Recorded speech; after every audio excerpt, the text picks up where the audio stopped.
Assalamualaikum warahmatullahi wabarakatuh. Salam sejahtera untuk kita semua. Bertemu lagi bersama Ibu Ipa Rasida SPD MPD. Masih dalam pembelajaran Bahasa Indonesia di SMP kelas 7. Sebelum kita mulai pembelajaran kita pada hari ini, ada baiknya kita berdoa menurut agama dan kepercayaan kita masing-masing. Berdoa mulai.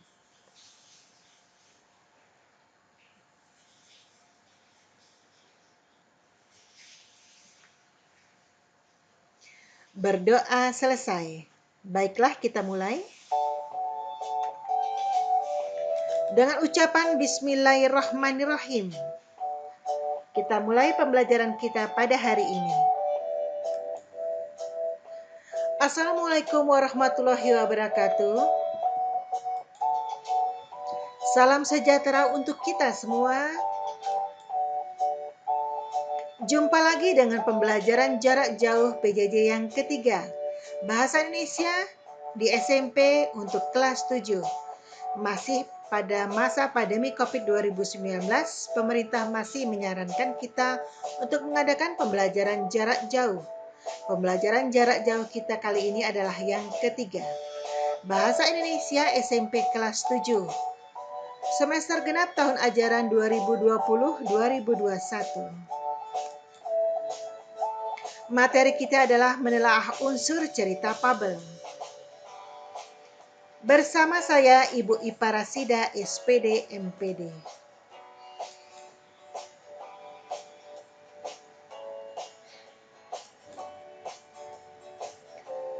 Kompetensi dasar. Apa itu kompetensi dasar?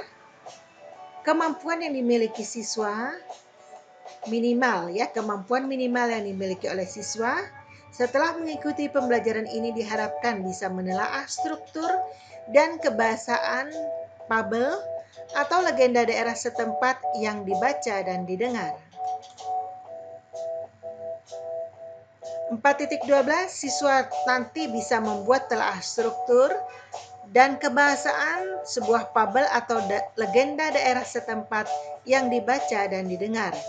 Jadi setelah mengikuti pembelajaran kali ini, siswa dituntut untuk bisa menelaah struktur dan kebahasaan cerita fabelnya, dan siswa dituntut bisa membuat telaah struktur dan kebahasaan fabel dan legenda daerah yang dibaca dan didengar. Cerita fabel.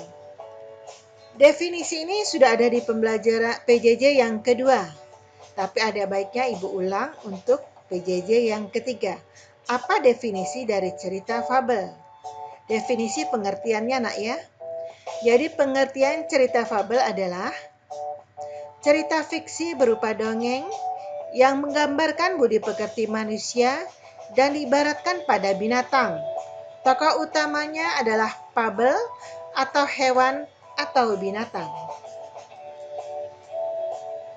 Ciri-ciri cerita fabel. Apa itu ciri-cirinya? Termasuk jenis cerita fiksi, bukan kisah nyata. Jadi ini bukan kisah nyata, hanya berupa fiksi saja. Tokoh-tokoh biasanya para binatang. Watak tokoh para binatang digambarkan seperti manusia. Ada yang baik dan ada juga yang buruk. Tokoh para binatang bisa berbicara atau bercakap-cakap seperti manusia. Fabel menggunakan latar alam seperti hutan, sungai, kolam, dan lainnya. Cerita memiliki rangkaian peristiwa yang menunjukkan kejadian hubungan sebab akibat. Ada rangkaian peristiwa di sana ya. Rangkaian sebab akibat diurutkan sampai awal dan akhir cerita dan mengandung amanat atau pesan moral cerita. Ciri bahasa fabel biasanya menggunakan kalimat naratif, kalimat langsung, dan bahasa percakapan.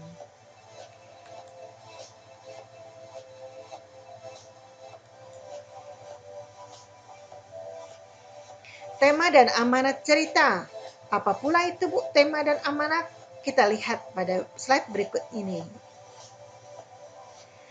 Tema adalah gagasan yang mendasari cerita. Dia berupa gagasan dalam mendasari cerita. Tema dapat ditemukan dari kalimat kuncinya yang diungkapkan tokoh atau penyimpulan keseluruhan peristiwa sebab akibat pada cerita. Jadi tema bisa ditemukan dari kalimat kunci yang diungkapkan tokohnya, ataupun berupa kesimpulan dari peristiwa sebab akibatnya. Amanat adalah pesan yang disampaikan penulis secara tidak langsung. Dan amanat disimpulkan dari sikap penulis terhadap permasalahan yang diangkat pada cerita.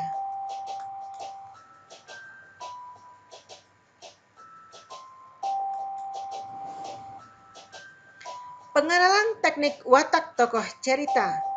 Bagaimana pengarang memperkenalkan tekniknya, memperkenalkan watak tokoh ceritanya? Kita lihat. Yang pertama, protagonis. Protagonis adalah watak baik dan bagus.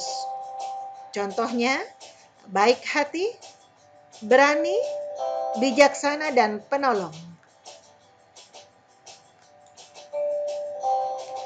Lawannya antagonis. Watak yang diibaratkan adalah watak jahat. Contohnya, jahat, licik, penuh tipu daya, pemarah, iri dengki, dan penakut. Yang ketiga adalah protagonis. Watak karakter penengahnya. Contoh, wataknya bijaksana, penengah dalam menyelesaikan masalah konflik cerita. Cara menggambarkan watak tokoh dalam cerita, bagaimana caranya? Kita lihat.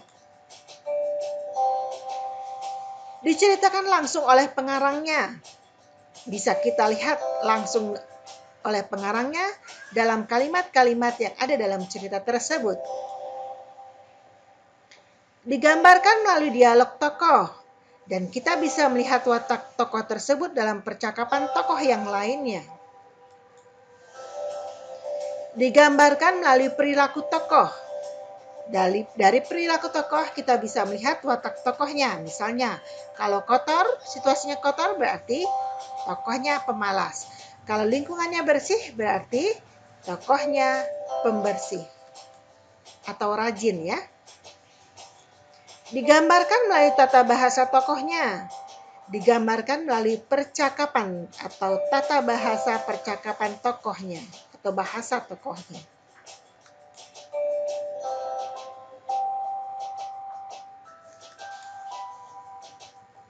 Pengenalan teknik latar cerita. Bagaimana pengarang memperkenalkan teknik latar ceritanya? Apa itu latar, Bu? Latar cerita adalah yang melatar belakangi sebuah cerita. Yang pertama, latar waktu. Apa itu latar waktu? Ya, contohnya pagi, siang, sore, dan malam. Itu adalah latar waktu. Apa kejadiannya pada pagi hari? Atau kejadiannya pada siang hari? Atau kejadiannya pada sore? Ataupun malam hari? Dua, latar tempat. Di mana kejadiannya? Tempatnya di mana? Apakah di sungai? Ataukah di hutan? Bahkan di ladang? Dan ada latar suasananya. Contohnya, semua hewan merasa bahagia atau merasa sedih atau berduka dan sebagainya. Itu adalah latar suasana. Apa ini garis-garis kuning ini, Bu? Ini adalah alur cerita. Alur cerita atau jalannya cerita fabel biasanya sebagai berikut. Mulai terjadi masalah. Ada masalah 1, ada masalah 2, ada masalah 3, dan akhirnya masalah itu menjadi klimaks atau memuncak. Selanjutnya, ada resolusi atau pemecahan masalahnya. Mungkin ada pemecahan masalah 1, mungkin ada pemecahan masalah keduanya. Dan berikutnya, koda. Ada akhir cerita dan ini ada biasanya berupa pesan moral dalam cerita tersebut. Ini alur cerita fabel yang biasanya atau lazim kita lihat atau kita baca dari cerita fabel tersebut. Contoh, kita lihat ada contoh fabel.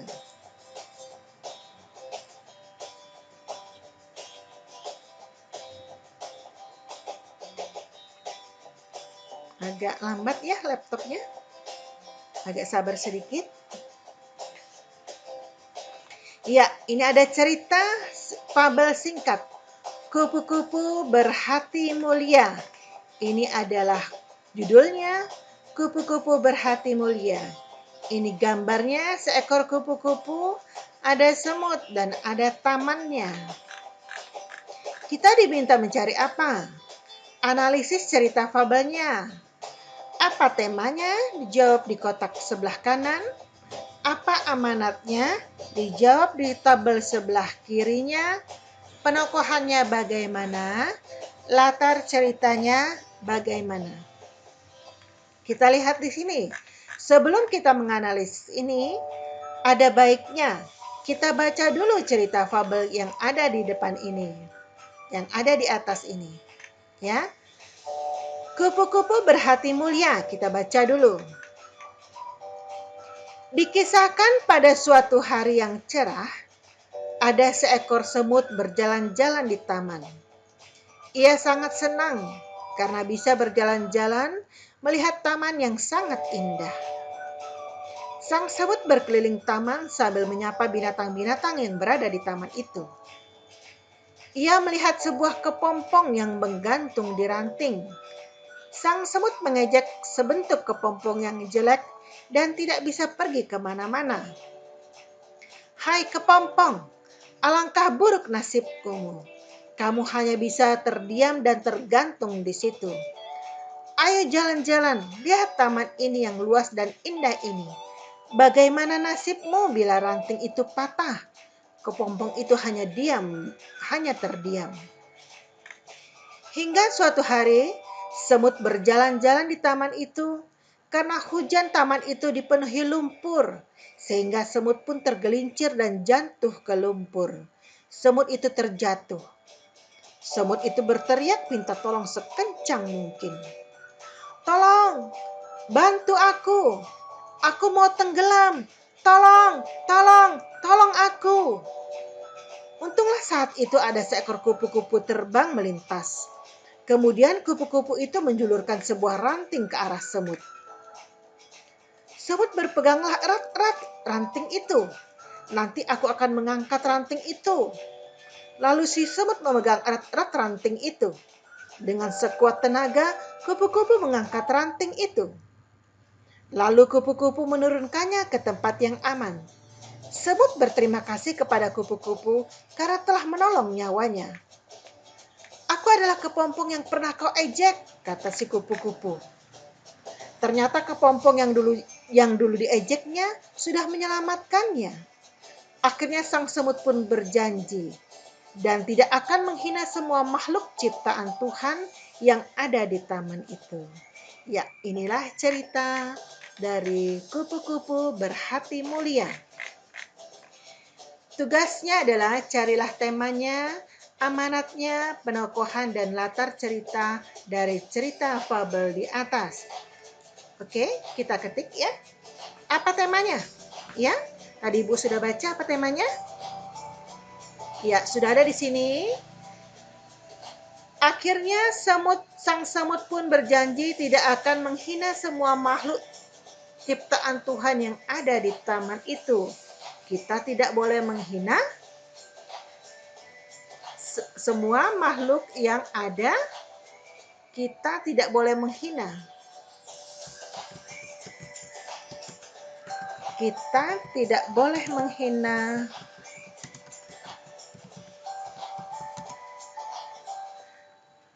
Oke, Ibu copy pastekan saja.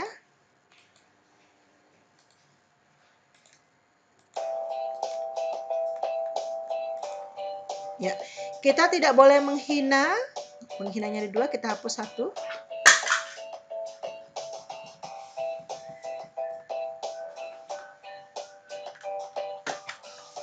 Kita tidak boleh menghina semua makhluk ciptaan Tuhan yang ada di taman itu. Ibu perbesar ya, supaya bisa terbaca oleh kalian. 14. Ya. Kita tidak boleh menghina semua makhluk ciptaan Tuhan yang ada di taman itu. Itu temanya. Sekarang amanatnya. Amanat boleh lebih dari satu, nak ya. Amanat boleh lebih dari satu. Pesan yang akan kita sampaikan. Yang pertama atau A. Apa? Kita tidak boleh menghina teman karena kita makhluk. Kita tidak boleh menghina teman karena kita adalah makhluk sosial atau makhluk Tuhan ya. Kita tidak boleh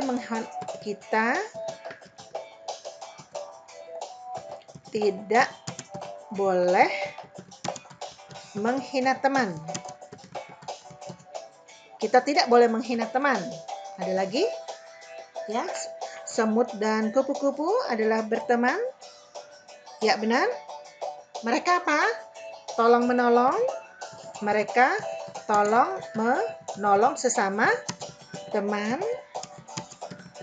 Oke, bisa. Ada lagi? Aman boleh lebih dari satu, nak ya. Bagaimana watak semut? Sombong ya. Dia bisa berjalan-jalan dan kepompong tidak bisa berjalan-jalan. Jadi bagaimana? Tidak boleh sombong seperti semut ya. Tidak boleh sombong seperti semut. Ya. Jadi kita dapat 3. Kalau amanat boleh lebih dari satu, nak ya, tapi kalau tema 1 ya. Amanat, kita tidak boleh menghina teman. Tolong menolong sesama teman, sesama teman. Dan tidak boleh sombong seperti semut. Ya, tidak boleh sombong seperti semut. Karena manusia itu punya kelebihan dan kekurangannya masing-masing ya.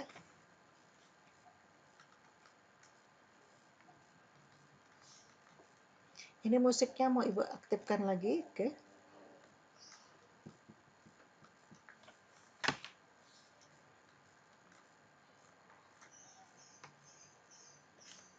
Nanti Ibu aktifkan musiknya dulu ya. Mouse-nya tidak aktif ini.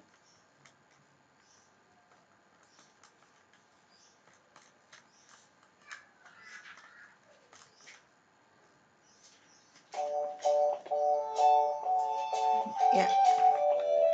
Penokohannya. Penokohannya ada 2 di sini, yaitu semut dan kupu-kupu.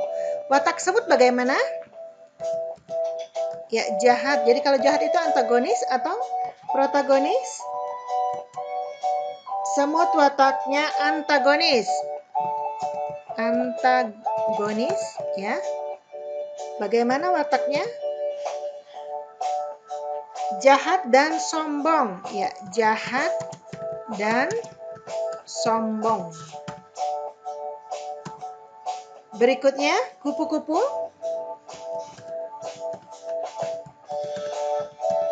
Kupu-kupu wataknya bagaimana? Protagonis. Ya, bagaimana protagonis? Baik ya. Baik hati dan penolong ya. Baik hati dan penolong. Ibu besarkan lagi supaya terbaca.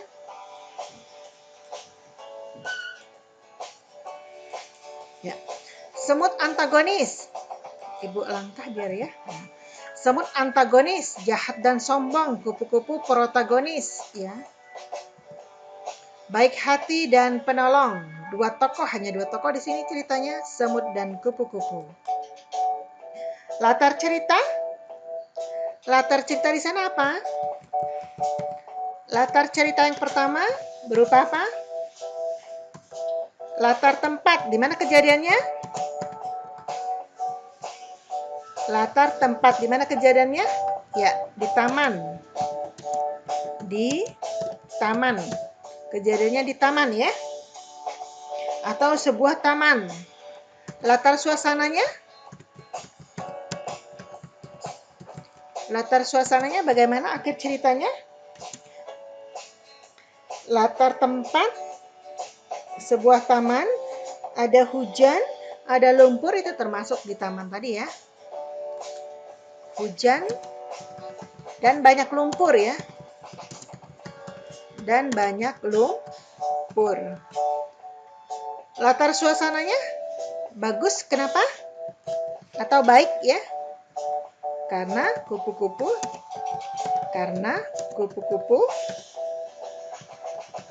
menolong tepat waktu.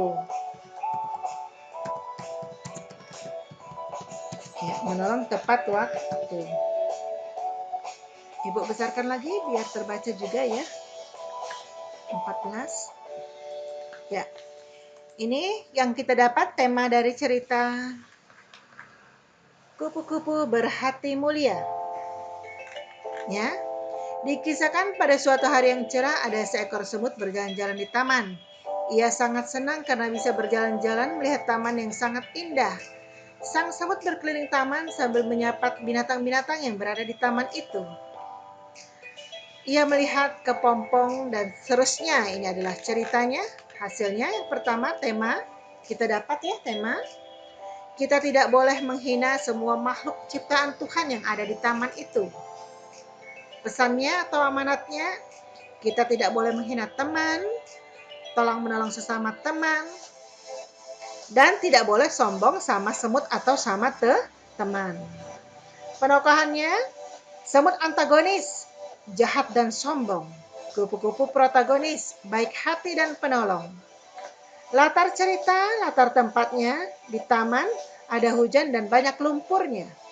Latar suasananya, baik hati karena kupu-kupu menolong tepat waktu. Ibu simpan. Demikianlah analisis kita tentang tema, amanat, penokohan, latar cerita dari cerita Kupu-kupu Berhati Mulia. Kita tutup. Ya.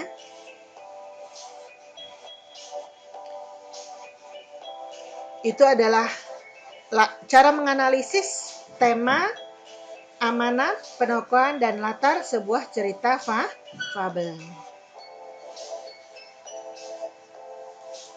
Berikutnya adalah struktur cerita fabel. Apa struktur cerita fabel? Masih cepat tadi. Bu ulangi lagi.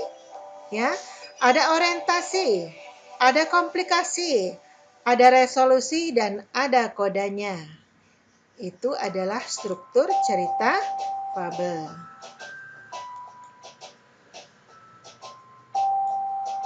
Ya. Orientasi, komplikasi, resolusi, dan koda.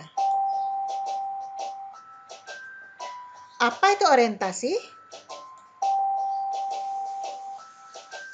Awal cerita berisi pengenalan tokoh, latar tempat, dan waktu.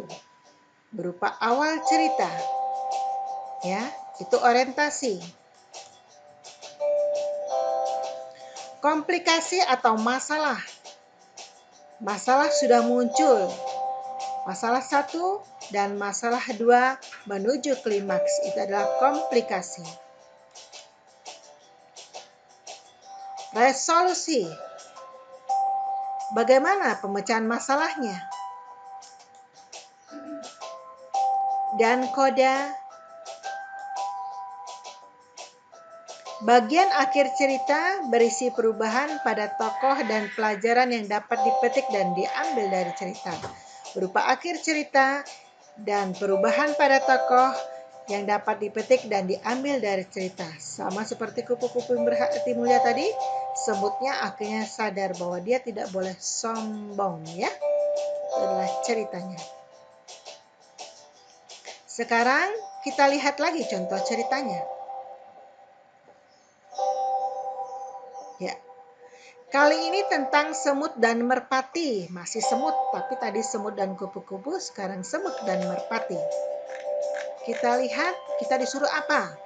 Mencari orientasinya, mencari komplikasinya, mencari resolusinya, dan mencari kodanya.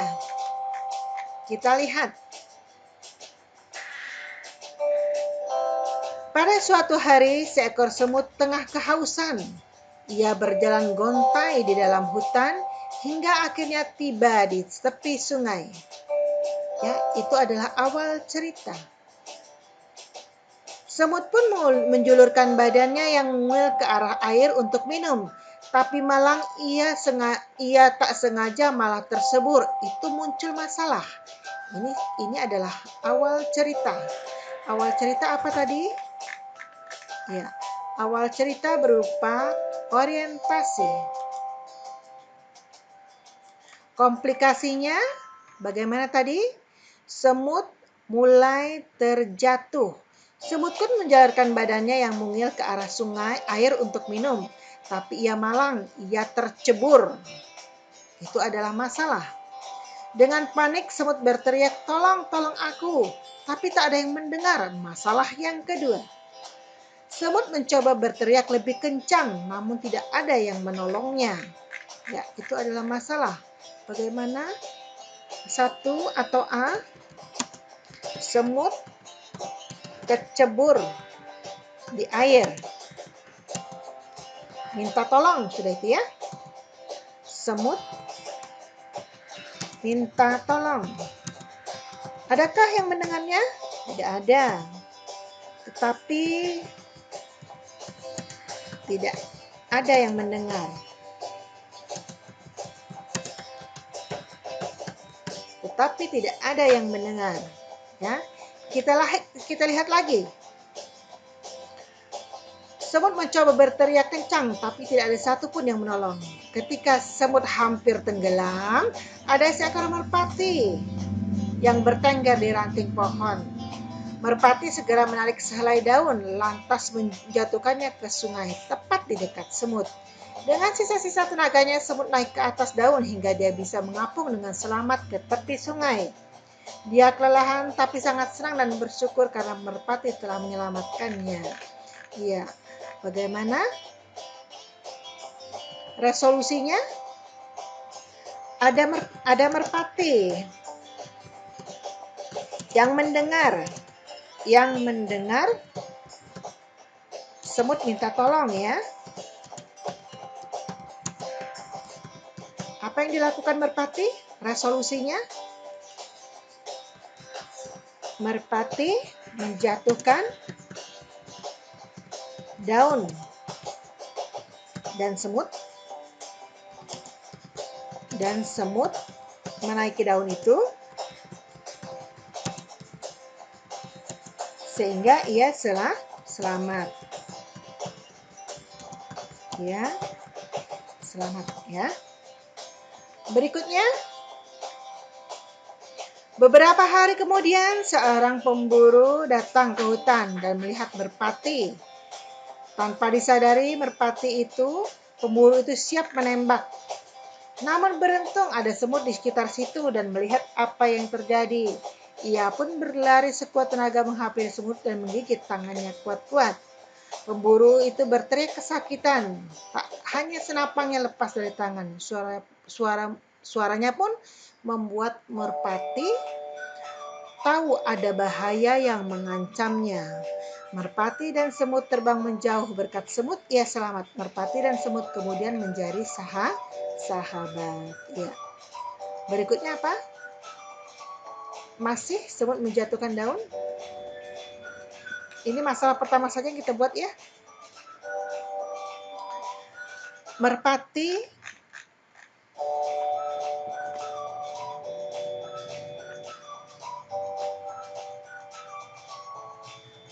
berikutnya kode yang resolusi yang kedua. Merpati hampir ditembak pemburu. Tapi semut menolongnya dengan menggigit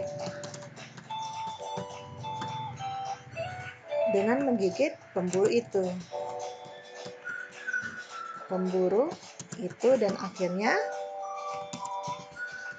Dan akhirnya merpati selamat ya. Merpati hampir ditembak. Merpati hampir ditembak pemburu, tapi semut menolongnya. Tapi semut menolongnya dengan menggigit pemburu itu, dan akhirnya merpati selamat. Berikutnya di sini ada komplikasi yang kedua apa? Beberapa hari kemudian seorang pemburu datang untuk berburu seekor burung. Ada pemburu yang ingin menangkap merpati, ya. Semut tercebur di air. Semut minta tolong, tetapi tidak ada yang mendengarnya. Ada merpati mendengarnya dan mendengar semut minta tolong. Kemudian ada peristiwa berikut lagi. Pemburu ingin menangkap merpati, tapi resolusinya resolusi pertama tadi ya, masalah pertama tadi ya. Merpati menjatuhkan daun dan semut menaiki daun itu hingga ia selamat. Berikutnya, merpati hampir tertembak pemburu, tapi semut menolongnya dengan menggigit pemburu itu, dan akhirnya merpati pun selamat ya. Ini adalah masalah 1 dan ada masalah 2, juga ada resolusi 1 dan ada resolusi 2. Kodanya apa kodanya? Berkat semut ia selamat. Merpati dan semut pun menjadi sahabat ya. Berkat semut. Ibu copy saja.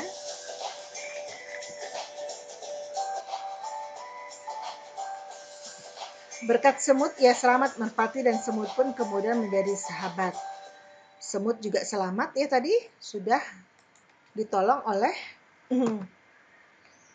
merpati. Semut ditolong merpati dari hampir tenggelam ya. Semut ditolong merpati karena hampir tenggelam. Berkat semut ia selamat. Merpati dan semut kemudian menjadi sahabat. Ini adalah orientasinya, komplikasinya, resolusinya, dan kodanya. Orientasi berupa pengenalan cerita. Komplikasi adalah masalah-masalah yang timbul. Resolusi adalah pemecahan masalahnya. Dan akhir ceritanya, semut ditolong merpati, merpati juga ditolong oleh semut, dan mereka menjadi sahabat. Begitulah cara menganalisis struktur cerita fabelnya. Kita kembali ke slide kita ya.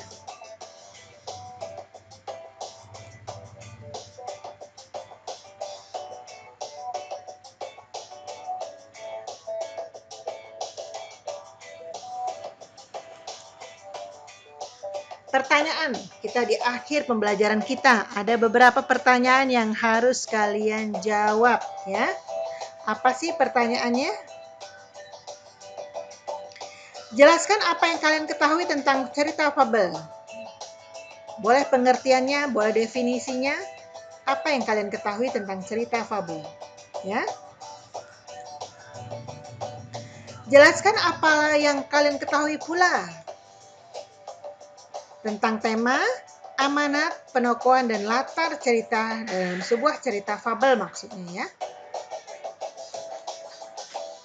Nomor 3, jelaskan perwatakan tokoh dalam cerita dan berikan pula contohnya. Bagaimana watak ceritanya? Tapi ini nomor 3, jelaskan perwatakan tokoh dalam cerita dan berikan contohnya. Ya, bagaimana pengarang melukiskan watak tokoh cerita tersebut. Dan yang keempat, baca dulu cerita fabel sesama saudara harus berbagi. Ya, ada di buku paketnya halaman 197-198. Ada cerita fabel sesama saudara harus berbagi di buku paket halaman 197-198. Tuliskan hasil telaahmu tentang temanya apa, amanatnya juga apa, penokohannya bagaimana, dan latar ceritanya bagaimana seperti Ibu contohkan tadi. Ini adalah soal yang keempat. Berikutnya, masih pertanyaan nomor 5, tadi nomor 4. Bacalah cerita fabel sesama saudara harus berbagi. Ada di buku paketnya halaman 197, 194, dan 158. Tuliskanlah telaahmu tentang struktur cerita fabel tersebut. Carilah orientasinya apa, komplikasinya apa, resolusinya apa, dan kodanya juga apa. Ya. Jadi ini ada 5 buah pertanyaan yang harus kalian selesaikan. Kalian tulis di buku latihan dan kumpulkan kepada ibu ya. Untuk hasil portofolio kalian. Bisa dikumpul nanti ya.